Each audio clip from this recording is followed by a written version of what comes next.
Hello and welcome to this. This is the final video of a 5-part series in which we are going through how you can create your own original piece of creative writing at home. If you've managed to catch this before you've caught the other 4 videos that preceded it, you can go back to the first video and follow through chronologically to follow the process and end up with your own piece of creative writing as well. So we're at the end, and now you have a block of text that is entirely your own. Regardless of its source, you have imprinted it with your creativity and your own voice to say something completely different and exciting and new. And all that's left to do is figure out how we want to show that on the page. And so I'm just going to show you how I decided to format my poems, talk a little bit about what informed those decisions to help you decide what you want to do with yours.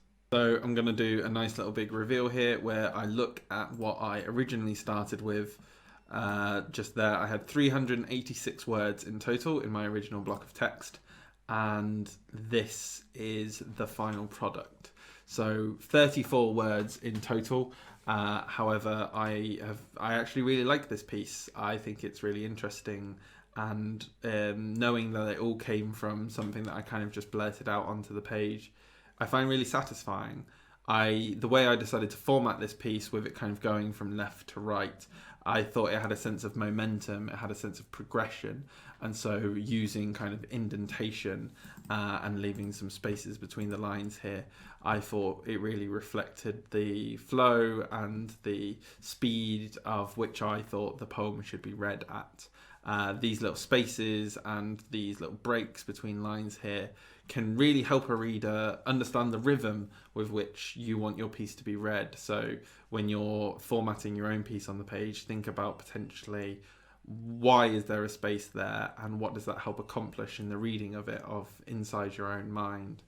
And then on my second piece, I took a slightly different approach, but again, looking at the big block of text that I started with, and I went for a much more concentrated format here with kind of centering it around the middle of the page, but also leaving a few gaps in the middle just to highlight certain words and certain moments in the piece that I thought needed a little bit of extra space or called for a bit of pause to communicate something different to the reader. But yeah, those are my 2 pieces, which are entirely a result of the process that you've gone through yourself. And your piece will be entirely unique to you as well and completely different. So these steps have only facilitated your own creativity, have only facilitated your own voice, and now you have something that you can hopefully be very proud of and see the work that you put into it. And so that's it. I hope you're very proud of the work you've produced. You should be proud. You've put in the work, you've followed through on this process, and you have created a brand new piece of writing that couldn't have existed if it wasn't for you, your voice, and your commitment to following through with this process. I'd be really keen, as with the team at Made in Corby and Wellingborough, to see some of the stuff that you guys have created through this process. So if you are willing to, please do take a picture of your work and put it in the comments to this video, and we will check those out, and hopefully you can see what other people came up with and see how they are all uniquely different. Now, just for anyone who's done it in a word processor, I'm just going to do a very quick little tutorial on how you can turn your piece of text into a photo so that you can share it on social media. So what you want to do is you want to highlight your text, copy,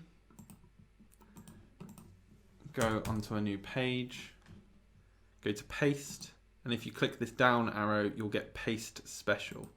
You click that and select picture.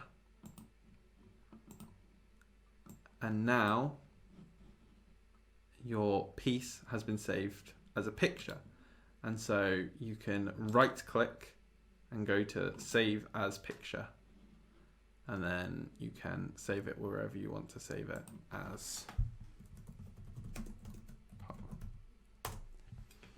There you go. That is how you turn your text into a picture. So you can now post that up in the comment section on this video to share what you've created throughout this process.